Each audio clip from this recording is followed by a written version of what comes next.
I didn't handle it well, but there was nothing to handle. I mean, as I was at odds with him because they were bloody useless. Yeah, they weren't putting me out there. There was no testing. And then, there were the first Grand Prix I did. There was what happened is the car didn't even go onto the track. The second Grand Prix I did, I left the pit garage to go in for qualifying, and it went 30 meters and then cut out. So the next Grand Prix, that was a real struggle for me. That was the Italian one. That was or San Marino, sorry. That was a full 7 laps that I had. So I had to really be fit for that one. And then it just went on and on. Yeah, Monaco was like 3 laps. Canada, we didn't even go out onto the track because the engines didn't turn up. France, the team didn't even turn up. England, 1 lap. Germany, 1 lap. It was just, I've had prouder moments than my F1 career. Well, why was Andrea Sassetti essentially allowed to sabotage his own driver? Did the FIA never try to intercede and force him to give you a drivable car? I mean, to be quite honest, it was, you're not compelled to have to put effort behind any of your drivers, and so he didn't. But that was, they kept trying to get away with stuff. They had virtually no money. There was a lot of people that were inexperienced. There were a couple of good people, but if that car had actually been run correctly, I don't know, we might have qualified for 3 or 4 Grand Prix or something. But because there were a few stragglers at the back end back in those days anyway. There were other people struggling, but none. I mean, we brought a new meaning to the word struggle and bad, We weren't mediocre. We were professionally bad. Well, looking back at your time with the Andrea Moda Formula One team, is there any positive memory that you can bring away from that experience? Yes, I stayed alive. Yeah, that was and uninjured from that season, because both of which could have been on the cards. I mean, they made a dreadful mistake when I was trying to qualify at the Belgian Grand Prix. They fitted a steering rack that was flexing, which basically meant as I went into Eau Rouge, one of the most daunting corners in motor racing, which is flat out, probably into it 170, 180, the steering jammed, and there's a wall facing you. Now, that wasn't good.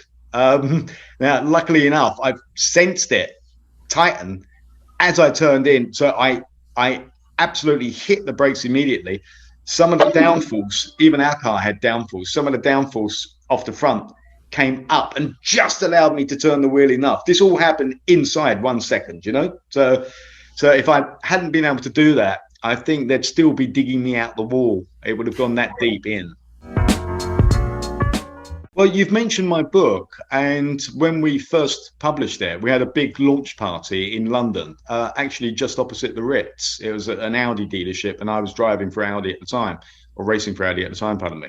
So we had a lot of friends there from Formula One and some friends from television, 2 of which were Jeremy Clarkson and the producer, his friend Andy Willman. And it was there and then at the book launch, everybody was having a good time, and they said, we've got an idea for you. And I went, okay. And they said, look, we're looking for this, secret racing driver, and we're going to be bringing Top Gear back on air, because at that moment in time, this was like halfway through 2002, Top Gear had been off air for quite a while. So then I said, we're coming back to Top Gear, and we've got this idea, and we want you to be dressed in black, because I was the original Stig, as you know. So they said, you're going to have, Jeremy said, you'll have black boots, black overalls, black gloves, a black crash helmet, a black visor, and we're going to call you the Gimp. I said, no, you're not. And they were pretty serious. And I went, no, I'm not being called the Gimp, because if you have ever seen Pulp Fiction, the film, you'll know that the Gimp isn't something you really want to be called, So I refused that, and then they really wanted. I said, look, then do it without me. But then suddenly they came back and said, okay, we've changed it. How about the Stig? And I went, that's fine. Well, I think that was it, really. The main stipulation was to keep my mouth shut and not tell anybody. It's like one stipulation about being a secret racing driver. Keep it secret. Keep it secret. That's the big thing. I mean, it was quite funny is that they said to me at the beginning, you can't tell anybody. And I said, yeah, okay, fine. I said, I'm going to have to tell the wife. And they said, no, you can't tell the wife. I said, shut up. I said, I'm going to have to tell the wife. So they said, no, no. I said, yeah, yeah, yeah. And they said, why? I said, mate, you try getting up at 6 o'clock in the morning, just from head to foot in black leather, and saying I should be home around about midnight, darling. And they said, yeah, I see your point. So you would arrive to the track already in your full Stig Yeah, getup though. yeah, yeah, yeah. The only thing I clearly wouldn't wear on the road is the crash helmet. But it was an old airfield, so I used to park just before the security gates and then put the crash helmet on. You know. So, but I mean, Andy Willman and Clarkson were really the only members of the crew who knew that it was you, though, right? Other than that, you still had to keep secrecy from other crew members. Yeah, I mean, Jeremy knew, obviously, so did Andy, but so did James, and so did Richard. But clearly we just to make it work, you play it as if you don't know who it is. Yeah. But there were actually very few people inside the production unit who knew who it was. In fact, somebody in there, I think they got fired, and then they went to the newspapers after the first series, and they probably earned some money from telling the paper that it was definitely me. And the papers were all over it, and we tried to play it down, but they knew it was me. So, but we played it down and just carried on going for the next season anyway. There was a couple of things actually. I wasn't delighted about the fact that we had a vintage car on there, which was a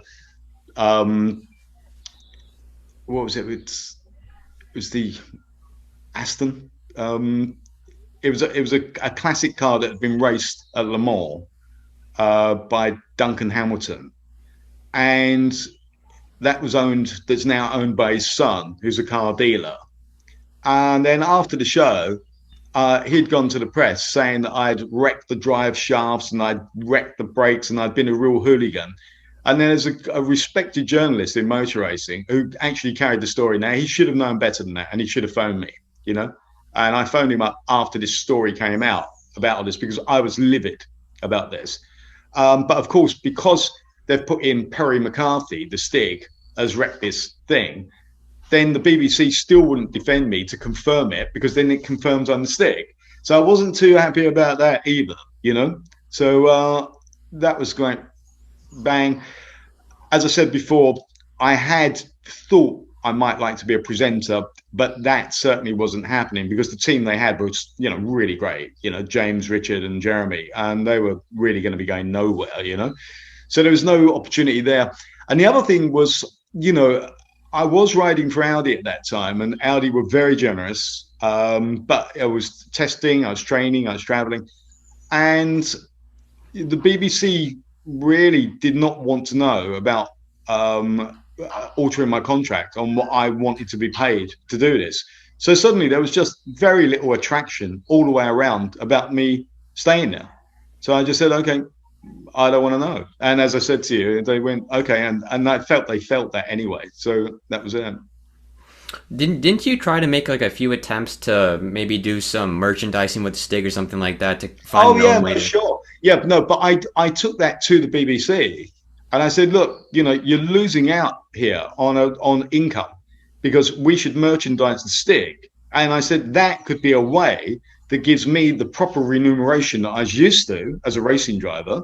So I said, if I have a company called the Stig Limited, you guys have 50% of it, I'll have 50% of it. Or sorry, you have 51%, I'll have 49%. I'll get on with all the manufacturing, the marketing, the sourcing, everything. Yeah, we'll do that. No, they didn't want to know.